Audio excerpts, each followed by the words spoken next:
Hello everybody, this is Monkeypuzzle and welcome back to Monkeywrenching the Beast. It's just me again today. Nilo Rio's off playing on other worlds with his buddies. And a couple updates. One is I've updated to the Dire Wolf 20 pack 5.3.2. We were on 5.2.1 for the last number of episodes. I'm not sure what the difference is yet. I will find out, but might as well keep as updated as we can. And another update is that after we finish the project we start today, which will probably take today and the next episode, I'm going to do a world tour because I've gotten a lot of requests for that, and it's going to be combined with a world download. So just wait a couple episodes for that, and it will be here. I just want to finish what I'm going to work on today, and it's not going to be here mostly.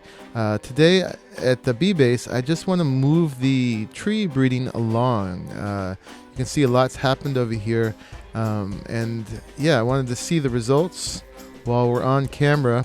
So we've got just a little grid of the vanilla trees, their basic trees, and you can see that it's got these discolorations that have happened in the leaves. This is where our industrious bees have pollinated them, and we'll get new varieties, new kinds of saplings for these. So let's go ahead. I've got my Thaumium grafter here, so this is the Thaumcraft grafter that you can put Repair 2 on, which I think is the main advantage of it, so that it doesn't last only like 3 grafts like the one that comes with Forestry does. So let's go ahead and start seeing what we got with these. I think I'm going to have to take a brief pause to bribe the neighbor dog as usual, because he always starts barking right when I start doing this. So brief pause. And I'm back. So let's finish getting all these discolored ones. There's quite a few of them. I let it go, I don't know how many hours. I didn't let it run and run, but there's a lot. And let me see. That would be these ones here. I'm going to go ahead and just get all these because it's going to take me a minute. And I'll join you when I've got them all, and we'll see what we got. All right, just a minute. Okay, I did that and tore these trees up pretty good in the process. Even that one oak over there that wasn't really part of my experiment, it got pollinated quite a bit too. So I put all the results over here in this chest, and this is what we got. So I'm flying blind here. I haven't looked at the charts or whatever to know what to cross with what. When I set up all these vanilla trees, I was basically just trying to create all the possible combinations of crosses between those. But the things we can get, I think, vary between two main things. We can get new species, like this mundane larch sapling, or this red spruce sapling, or silver birch. And we can get normal ones with different qualities. And you know what I think I'm going to need to make, actually, which I forgot to make, is a treealyzer. So let me do that real quick. So here it is, ready to go. I think I just need to put this in, and yeah, we're going to get a treealyzer. So it's going to take a minute, but anyway, it's just copper, glass panes, redstone, and a diamond, and it's the equivalent of the beealyzer, except for trees. So we're going to be able to look at all their genetic traits and variations. So I'll come back when that's done. Oh, and yeah, I just got this temporarily set up to make lots of impregnated sticks over here. Until I get this set up better and more automated over at the B base. Okay, be right back. All right, there's our treealyzer. So let's head back to the bees and go use it. And over here, let me see, we'll just need some honey drops. Let's make sure that those go there and put those in there. And we'll be able to put this to use right away. I'll talk about that in a minute. Okay, so let's go look at our results with our new tool. So once oaks go through the pollination process, they become apple oaks. And see, those are the ones we got the most of. So some of these traits can now change. And this is now a cross between apple oak and silver birch. Okay, and it makes a normal amount of saplings, and it matures very fast, and its height is going to be small. It has a low yield and a lower sappiness. So this sappiness, I believe, is how much biomass the saplings give. So that's something that we're going to need to modulate with our breeding for sure. Also, the amount of saplings they give, it's really going to affect. And I heard in the updates to forestry, the normal saplings are going to give half as much, something like that. They're going to give a lot less biomass than they used to, and you're actually going to have to do some breeding to get saplings with enough sappiness to get back up to where you were or above. So I'll get more educated on that when it happens. I don't know if that's going to be able to happen in this version of the Direwolf 20 pack. But anyway, so yeah, we could play with traits like that. And then we can also check out new species. There's the mundane larch. There's the silver birch. There's the red spruce. I guess apple oak counts as a new species too. So I want to lay these out to breed as well. I've cleared some area behind these vanilla trees here, which I'll probably need to replace pretty soon. Although they still have a fair amount of leaves on them that could get pollinated. And these little blocks, the dirt blocks, represent a place where new trees can go. So I'm going to sort out our results off camera real quick, figure out what's going on with all this, and then figure out which ones to put out here to do some more breeding. And I've also got spots marked out to put more apiaries. So we're going to keep going blind here and keep doing all the possible crosses, and then eventually I'm going to have to figure out what I'm doing. But hopefully we'll get to some of the new species of trees. I mean, we already got some of them, obviously, but we are headed for things. I know there's hill cherries and walnuts and lemons and all kinds of new cool trees, and I'm just loving the ability to do this because one of the things that makes Feed the Beast so much fun is just adding to the variety of things that are here in Minecraft. I love vanilla Minecraft, but just 4 kinds of trees and a few kinds of animals and a few kinds of mobs gets a little old after a while, and it's adding this variety in that really kind of adds the flavor to the game again. So yeah, I'm going to do what I said. I'll be right back, and because we have a whole nother project to get to today, which we won't finish, but I want to at least start on camera. So see you in a sec. All right, after trializing them all and trying to figure out what's going on, basically we've got the apple oak with red spruce, apple oak with silver birch, apple oak with jungle, red spruce with apple oak with jungle, with silver birch. That one's just a red spruce. And then jungle crossed with everything too. Those are all with red spruce. Those are with apple oak. And the same thing with silver birch, which is now what birches are called. And oaks are now called apple oaks when they go through this process. Oh, and I got these. Oh, these are jungle silver birch. These are 2 brand new species of. We got the mundane larch and the silver lime. So we're definitely going to plant at least one of those. We've got 12 spots to plant, so let's do 2 each of those. 2 each of those. There was no real difference between them. And then of the others, I was trying to figure out what to plant, and I didn't see any big difference in sappiness.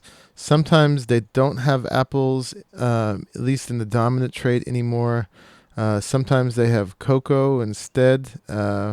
So yeah, I'm gonna have to figure out. I have space for 8 more trees. We've got 4 kinds of saplings here generally, so I'm gonna pick out 2 of each.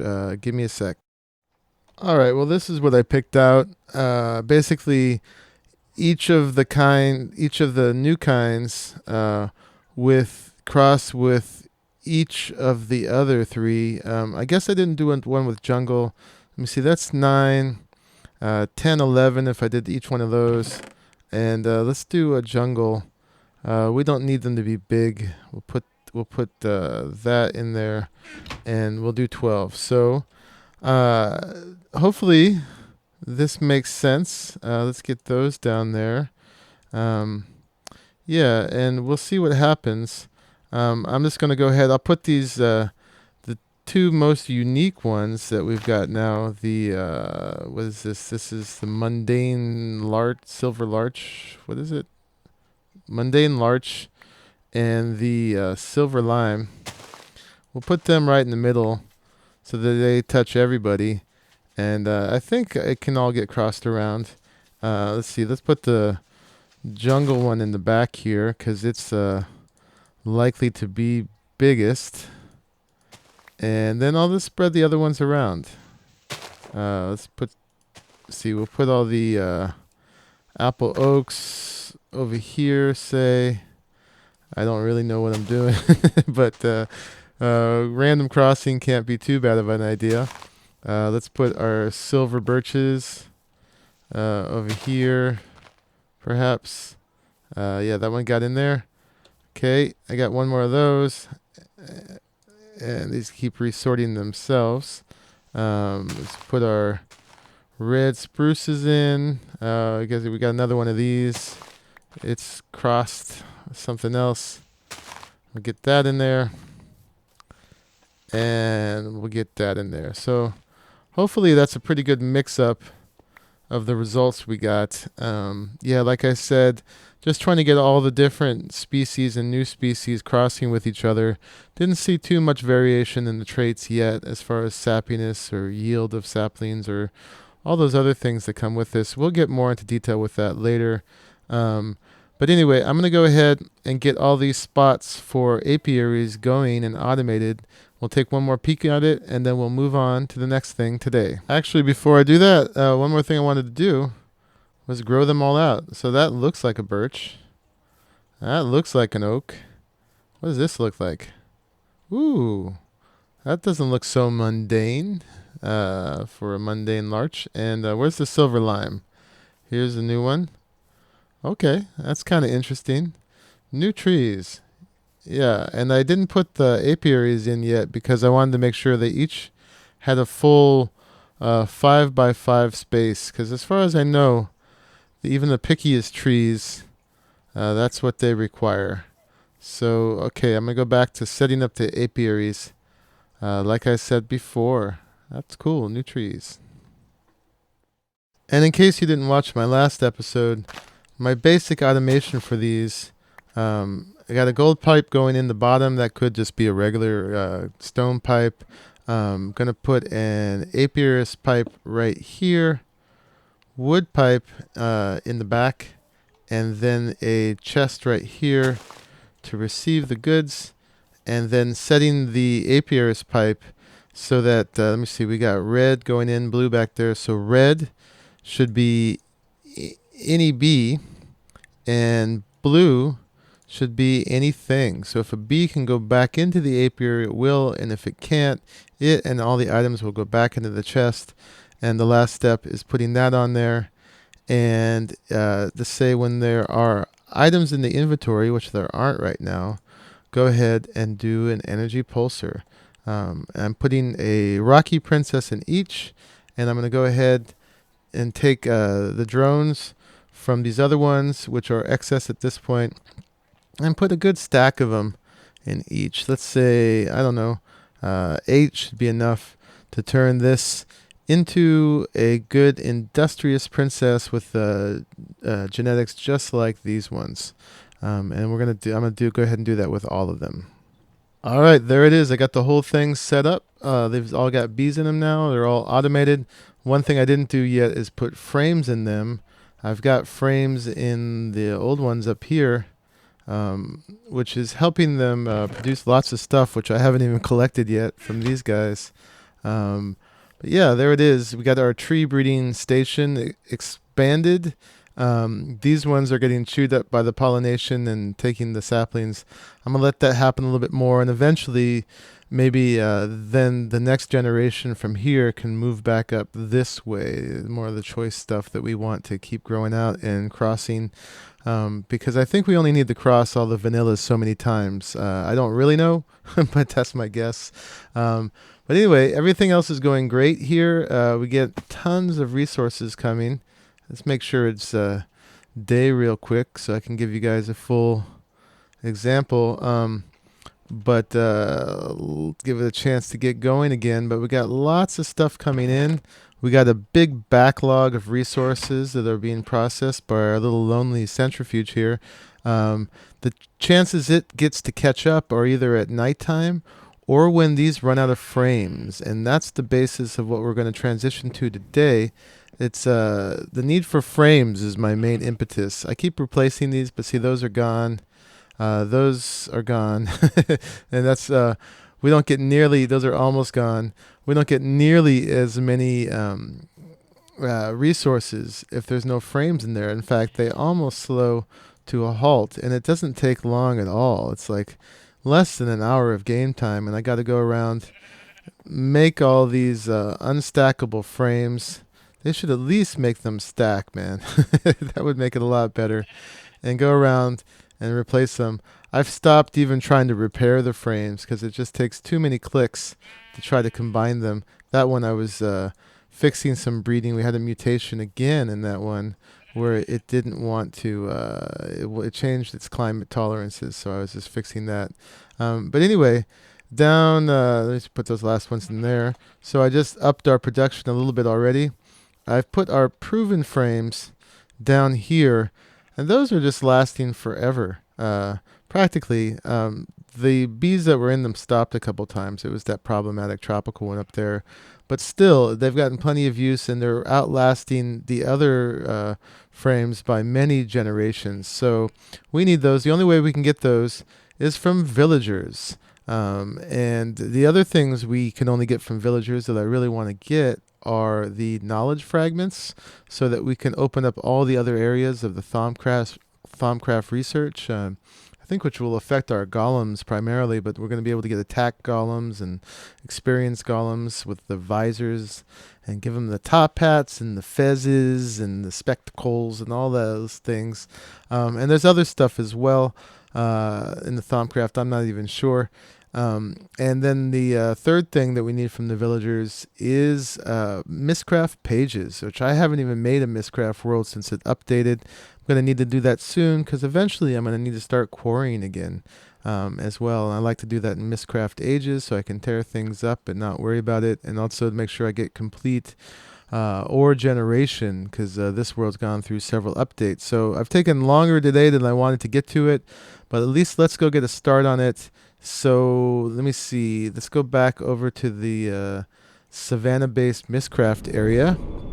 And I've got, let me see, Green Hills Villages, Village Market. Well, that's, neither one of these will get us there. Let's go here. So I've got a little area here that I've started to make safe. I just put some glowstone around because I actually didn't have torches on me at the time. And started to do some clearing. Put a little bed so that I can keep it daytime. But basically, this is between two villages in some terrain I really like. So over here, we've got these Green Hills, this Green Hills village with all this nice terrain around it, a little savanna, a little rainforest or jungle, and all this nice topography. So yeah. None of these villagers were giving me the greatest trades when last time we went to check them out. We got a nice little canyon here with a little black sheep on the edge of it. And then over here, we've got this other village. Which biome is this? This is the ice wasteland right there. And then forested hills over here. So these two nice villages right next to each other, not too far from our Savannah base, which is over there, 983 meters. So good combination of all the things I wanted to do in this. So what my plans are is to develop this area right here especially. So we've got these nice hill faces, and I want to expand the housing and basically build it into the side of this hillside and do a nice good looking job here. Connect the two villages up with a nice bridge. And then down here in this open space in the middle, I want to make the village market. It's not a new idea, but we need to do it here. And this is where the villagers with the nice trades, we'll set them up in their own little colorful market tents and kind of lock them in there, make them look like they're in there by choice. And yeah, these are all our choice guys, our little Thaumcraft or Mystcraft or Beekeeper dudes. Will all be down here set up for our trades, and we'll have lots of population to get new ones from and get up a whole little villager economy going right here. And I won't even have to bring the villagers from anywhere, because we already have two sources of population, and make sure that this is all connected. And we're going to just kind of make it a little bustling villager metropolis. So this could be an ongoing project. I'm going to start it today. I probably actually at this point don't even have that much time left, because my little thing I had to do first, of course, was longer than I expected, but it was good. Now that's moving on. And the other component of this is that since it's only 900 and some odd blocks away, the other thing I've been wanting to do for a while is make a train ride. I got to make some locomotives, and yeah, have a way to get here that's just not Mystcrafty. I want to be able to take a little train ride through the hills and over some bridges and through some tunnels. And that will also give us a way that we can set it up so a certain number of random villagers can just be kind of taking a ride and go visit the Savannah base, which will be like their little tourist thing to do. And if I ever need to move them back and forth, I can easily, I can just pick them up with a portal gun and move them. But it's much more fun to give them a train ride. The train to the village was an idea I got from Malkuth 1974, so I'm going to be copying him on that. But I won't actually be needing to move the villagers. It's just going to be a fun little amenity. And then as far as the main building material for here, over at this one, the Forested Hills Village, there is a nice ravine that's, where is it? It's lost track of it. A nice ravine. Oh, yeah. Right over here. I've gone down and lit it up some already, so that there would be no monsters down there, because the villagers keep ending up down there too. But they've got these nice marble deposits. I'm going to leave those there because they're pretty, but we're going to pretend that these villagers, they have excavated marble from farther within, and they're going to have nice marble houses over there. So it's going to be kind of the upscale district over there.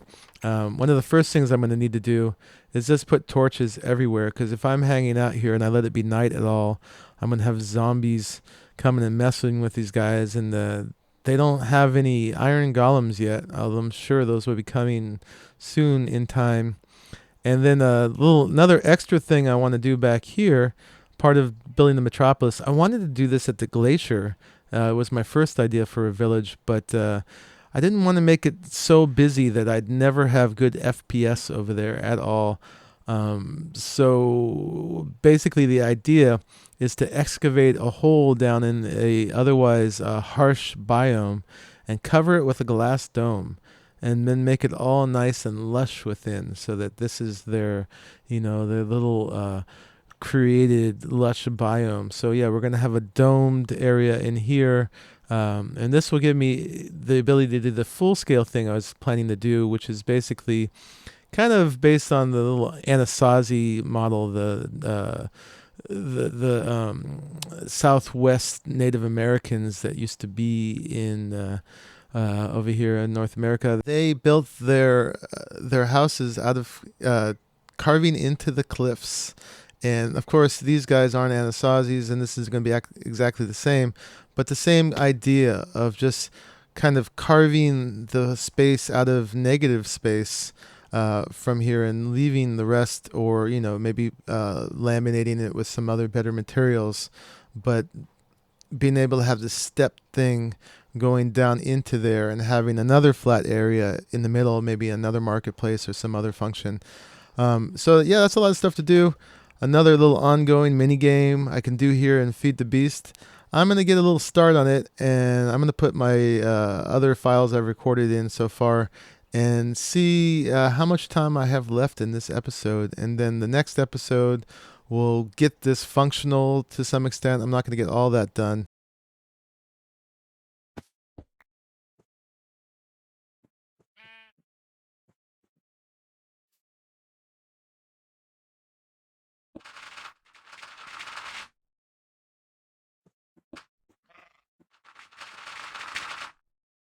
All right, so I've got about 5 minutes left in the episode. I went ahead and flattened this out and started putting the glowstone in the pattern just to keep it lit up.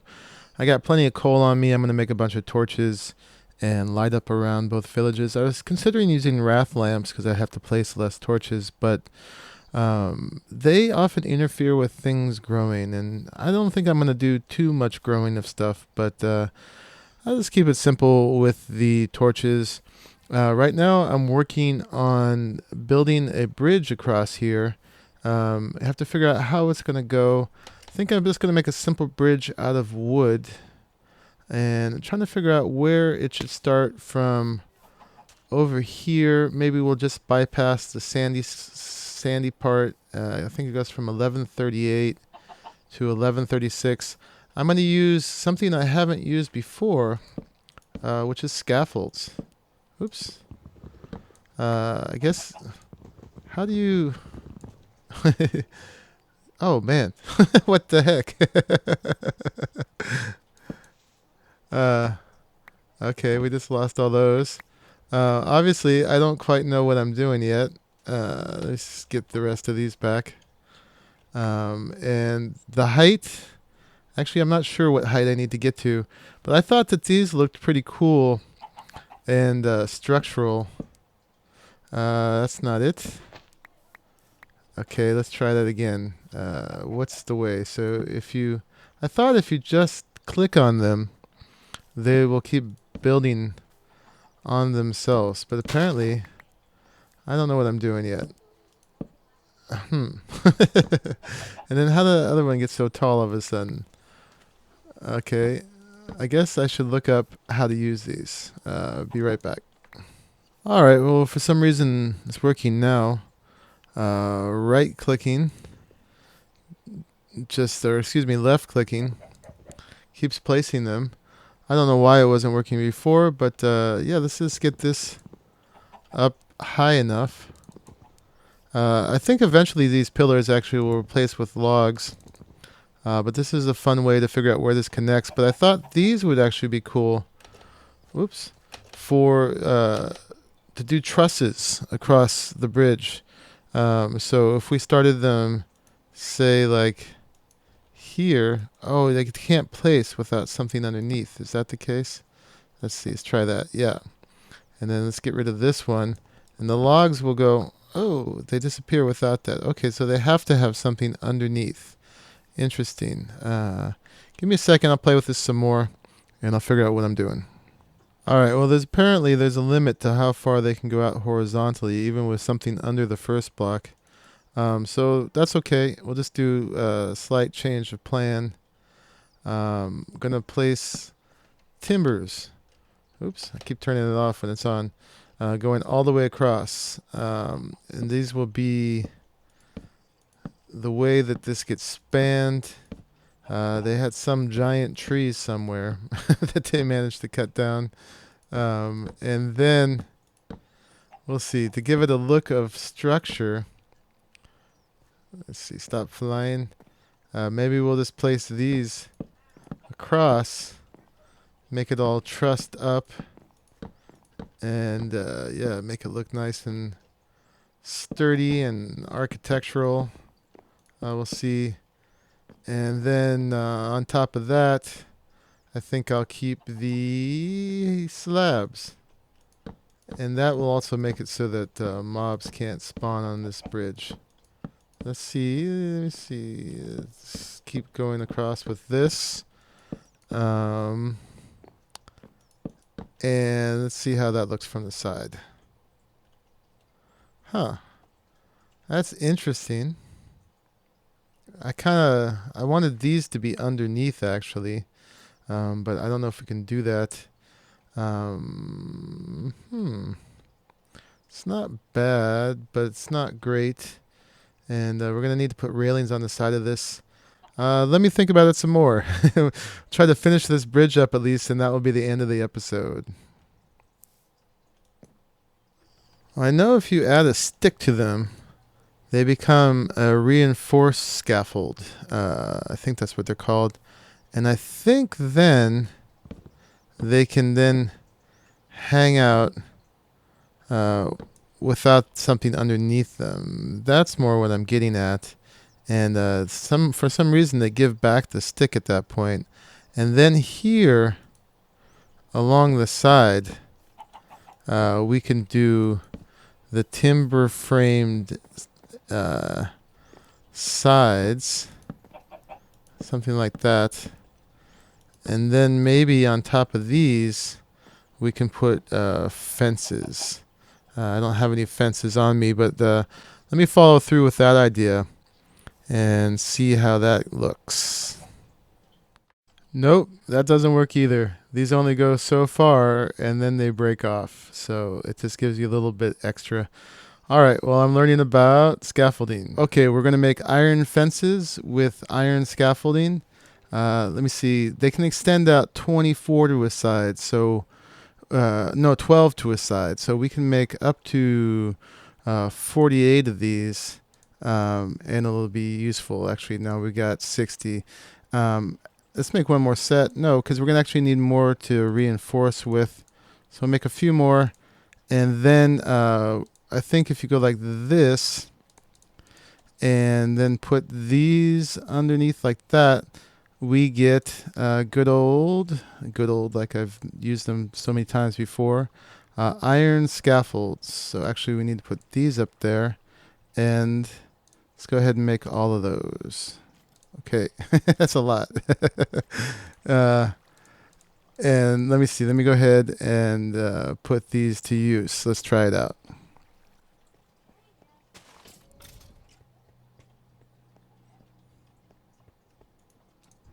All right, so let's go ahead and take these out, which I think we can take out with anything. I think if we just do that, yeah, we lose all those.